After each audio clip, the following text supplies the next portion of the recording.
Smart Ahmednagar news. घातला आहे. तिचं पात्र आता खोल होईल, रुंद होईल. तिच्या काठी ऑक्सिजन पार्क सारखा पर्यावरणास अनुकूल प्रकल्प आकार घेत आहे. एलईडी दिव्यांनी शहर लखलखत आहे. या दिव्यांना वॉरंटी आहे, त्यामुळे विजेची बचत होणार आहे. देखभाल दुरुस्तीच्या 10 वर्षांचा खर्च वाचणार आहे. ही सगळी कामं करताना आमदार संग्राम भैयांचं एकच उद्दिष्ट, आपलं नगर सुंदर दिसलं पाहिजे. क्लिनिंग केले, कारण जसं आपण आज पाहतो असे रस्ते झाल्यानंतर याला क्लिनिंग कशी करावं लागणार आहे. तर याला भविष्यामध्ये झाडू कामगार नाही, तर याला आपल्याला जसे आज मुंबईमध्ये किंवा शहराच्या मध्यवर्ती भाग असणारा देखील आपण जर परिसर पाहिला तर त्या प्रत्येक ठिकाणी आपल्या रस्त्याची कामं चालू पाहायला मिळतात. आणि ही रस्त्यांची जी कामं आहेत ही काय तात्पुरत्या स्वरूपाची नाही आहे. ही प्रत्येक काम, हे प्रत्येक पाऊल जे आपण उचलतोय ते भविष्यातल्या म्हणजे 15-20 वर्षाचा एक विजन ठेवून हे प्रत्येक कामाला आपण सुरुवात केली आहे. आणि याच्यामध्ये आपण जर पाहिलं, प्रामुख्याने जर पाहिलं तर आज मध्यवर्ती शहरातला जो प्रमुख रस्ता आहे जुन्या शहरातला, तो पत्रकार चौकाकडनं आपल्या अप्पू चौक, अप्पू चौकातून हत्ती चौक आणि हत्ती चौकातनं तेलीखुंट आणि तेलीखुंटातून कापड बाजार आणि कापड बाजारातनं आपण जर पाहिला तर आपल्या आषाढोकी चौकापासून अगदी मायवड्याच्या ग्रामदेवत विशाल गणपतीपर्यंत संपूर्ण कॉन्क्रीट करण्याचं काम सुरू झालेलं आहे. त्याच्यातला फक्त एकच पट्टा अप्पू हत्ती ते हत्ती चौक हाच डांबरीकरण आहे. बाकी उर्वरित जो पट्टा आहे हा संपूर्ण कॉन्क्रीटकरण आहे. आणि त्याच्यामध्ये ते रस्त्याचं काम हे आता खोदाई करून, खोदाई कशा करता करायची, अनेक लोकांचा प्रश्न असतो की खोदाई कशा करता करायची, कारण की हे जुनं शहर आहे. आणि इथं जर आपण पाहिलं तर हा संपूर्ण ज्यावेळेला आराखडा तयार केला, आराखडा तयार करत असताना याच्या बाबतीमध्ये एक वेगळी कन्सल्टंट एजन्सी अपॉइंट करण्यात आली. आणि ह्या एजन्सीच्या माध्यमातून कुठं काय प्लॅनिंग असलं पाहिजे. जसं आपण एखाद्या घराचं बांधकाम करतो, तर घराचं बांधकाम करत असताना जसं आपण पाईल घेतो तर पाईल किती खोल घ्यायची, मुरुम किती, कुठपर्यंत किती फुटापर्यंत मुरुम लागतो आणि बिल्डिंग किती वर जाणार आहे, त्याच्यावरती आपण हे सगळं नियोजन आपण त्याच्या माध्यमातून आपण करत असतो. तशाच प्रकारचं ह्या सगळ्या परिसरामध्ये देखील आपल्याकडं नगरमध्ये जर पाहिलं तर बहुतांश ठिकाणी आपल्याकडं संपूर्ण एक काही केडगावचा परिसर आणि काही गुलमोहर रोडच्या भागातला परिसर हाच फक्त मुरुम असणारा परिसर आहे. बाकी बऱ्याच ठिकाणी म्हणजे 80-90 ठिकाणी आपल्याला सगळ्या ठिकाणी ब्लॅक कॉटन सॉईल पाहायला मिळते.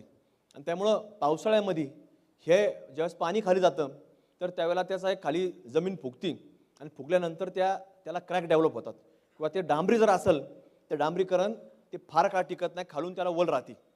आणि म्हणून हे सगळं प्रयोजन हे जे करण्यात आलेलं आहे, आज प्रत्येक रस्ता खोदाई करणं, कारण जिथं जुने घरं असतात, जिथं जुने काही व्यावसायिक असतात, दुकानं असतात, तर त्या ठिकाणी आपल्याला कुठेही ते रस्ते वरती जाता कामा नाही. घरांचं नियोजन हे जास्तीत जास्त करता आलं पाहिजे, पाणी कुठं गेलं नाही पाहिजे.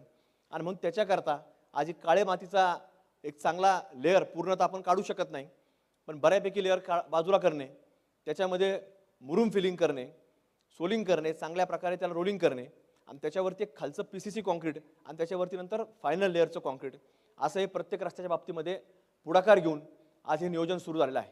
आणि हे करत असताना थोडा कालावधी त्या संपूर्ण कामामध्ये लागत असतो. कारण कॉन्क्रीटचं काम म्हटलं जसं आपण स्लॅब भरतो घराचा किंवा कुठलाही स्लॅब भरला तर त्याला जवळपास 15-20 दिवस आपण पाणी भरून ठेवतो. त्याच्यावर कुठलंही वाहन जाणार नसतं तरी आपल्याला त्याची काळजी घ्यावी लागते, कारण ते भविष्यामध्ये लिकेज व्हायला नको. पण हा जो रस्ता आहे याच्यावरनं तर काही टनांच्या गाड्या किंवा आपल्या रोजची दैनंदिन वाहतूक ही होणार असते आणि म्हणून त्याची खबरदारी आपल्याला अधिकची घ्यावी लागते. म्हणून या सगळ्या बाबतीमधलं प्रयोजन आज आपल्याकडनं करण्यात येत आहे. आणि त्यामुळं आज हे अनेक शहरामध्ये अनेक वेगवेगळे रस्ते हे आज आपल्याकडं काम सुरू असताना आपल्याला पाहायला मिळतात. आणि आज जर प्रामुख्याने आपण जर पाहिलं तर याच्यामध्ये आज आपण जे काम करतोय हे काम करत असताना हे 150 कोटीचा जरी एक एकत्रित आराखडा असला तरी मान्यता मोठ्या प्रमाणामध्ये आपल्याला जवळपास आपण शासनाकडं जवळपास 500 कोटीपेक्षा अधिकचा मोठा आराखडा आपण सादर केला आहे. आणि त्याच्यामधला आज आपल्याला हा एक पहिला टप्पा आपण आणण्यामध्ये यशस्वी चाललो आहे. आज भारत देशाला स्वातंत्र्य मिळून जवळपास 75 वर्ष पूर्ण होऊन गेलेले आहेत, पण एवढ्या कालावधीनंतर देखील आपल्या शहराला एवढा मोठा निधी कधी आजपर्यंत कधी मिळालेला नव्हता. म्हणजे आज हे मी सांगतो म्हणून नाही, तर आज आपण कुठल्याही माहितीच्या अधिकारात जरी विचारलं किंवा कुठल्याही एखाद्या माहितीतल्या तज्ज्ञ माणसाला विचारलं तरी त्याच्या बाबतीमधलं आपल्याला कुणी माहिती देण्याचं काम तुम्हाला निश्चित रूपानं केलं जाईल. पण एवढा मोठा निधी रस्त्यांकरता कधी आला नाही. आणि म्हणून हे एक चांगलं रस्त्यांचं जाळं हे आपण निर्माण केलेलं आहे. आणि ह्याच्यामध्ये आत्ताशी जवळपास 5-6 रस्त्यांचे कामं सुरू झालेले आहेत. याच्यामध्ये जवळपास असे डीपी रोड म्हणजे 12 मीटर आणि 12 मीटरच्या पुढचे असणारे रोड असतात. ते आत्ताशी हे 5-6 रस्त्यांचं काम सुरू झालेलं आहे. अजून अधिकच्या रस्त्यांचं कामं एक पूर्णत्वाकडे जात असताना इतर रस्त्यांची देखील कामं आपल्याला सुरू झालेल्या पाहायला मिळणार आहे. आणि जो रस्ता पूर्ण होईल त्याचं पुन्हा आपल्याला कुठल्याही प्रकारची अडचण ह्या बाबतीमधली, रस्ता खराब होण्याच्या बाबतीमधली, खड्ड्यांच्या बाबतीमधली किंवा आपल्याला हे रस्ते क्लिनिंग केले, कारण जसं आपण आज पाहतो असे रस्ते झाल्यानंतर याला क्लिनिंग कशी करावं लागणार आहे, तर याला भविष्यामध्ये झाडू कामगार नाही, तर याला आपल्याला जसे आज मुंबईमध्ये पुण्यामध्ये अनेक लोक आपल्याकडे जात असतात. जसं आपण पाहतो की तिथं एक खाजगी उद्योजकाच्या माध्यमातून तिथं व्हॅक्यूमच्या गाड्या उपलब्ध आहेत.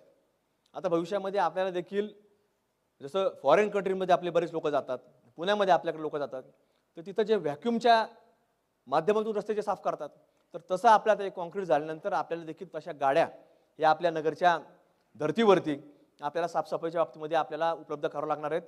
आणि एक रस्त्यांचं जाळं उभं राहिल्यानंतर जसं अनेक वेळेला आम्ही सांगत असतो, रस्ता म्हणजे जसं आपल्या शरीरामध्ये जेवढ्या रक्तवाहिनी असतात, तर तशा प्रकारे त्या शहराची ओळख रस्त्या म्हणजे त्या शहराच्या एक रक्तवाहिन्या असतात. आणि म्हणून या चांगल्या दर्जाचे झाल्यानंतर, चांगल्या रक्तवाहिन्या निर्माण झाल्यानंतर एक शहराचा दर्जा हा महाराष्ट्रामध्ये उंचावणार आहे. आणि त्यामुळे एक शहर चांगल्या रूपानं नावारूपाला येणार आहे. म्हणून आज आपल्याकडे असे अनेक रस्ते आहेत की याची यादी आपण वाचू शकतो. अनेक आता ही वृत्तपत्रांमधून, टी व्ही चॅनलच्या माध्यमातून अनेक लोकांनी यादी पाहिलेली आहे. त्याच्यावरती फार मी आता आपला वेळ घेणार नाही.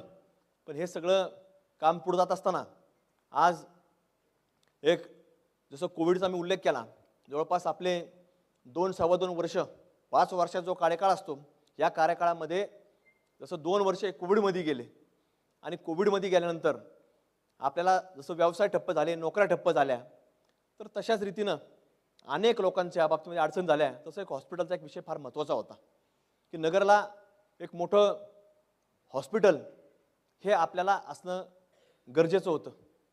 महानगरपालिकेची एकच जुनी वास्तू होती, आता मला ती आठवत नाही की कधीच्या काळातली ती होती, पण ती कैलासवासी बाळासाहेब देशपांडे यांनी डोनेट केलेली वास्तू होती. आणि त्यामुळे त्या दवाखान्याचं नाव होतं कैलासवासी बाळासाहेब देशपांडे रुग्णालय. पण तो फक्त महिलांच्या करता ते हॉस्पिटल होतं. पण कोविडच्या काळामध्ये आम्ही पाहिलं की सिव्हिलला संपूर्ण कोविडचं हॉस्पिटल केल्यानंतर सगळी लोक ही महिलांच्या बाबतीमध्ये तिथं ज्या प्रसूती व्हायच्या, तर त्या सगळ्या देशपांडे हॉस्पिटलला डायव्हर्ट करण्यात आल्या. आणि म्हणून तिथं फार मोठी अडचण निर्माण झाली होती. पण ज्या वेळेला एक विदर्भामध्ये एका रुग्णालयामध्ये काही दुर्घटना घडली आणि जे NICU होतं, NICU म्हणजे लहान मुलांचं ICU, त्या NICUमध्ये अनेक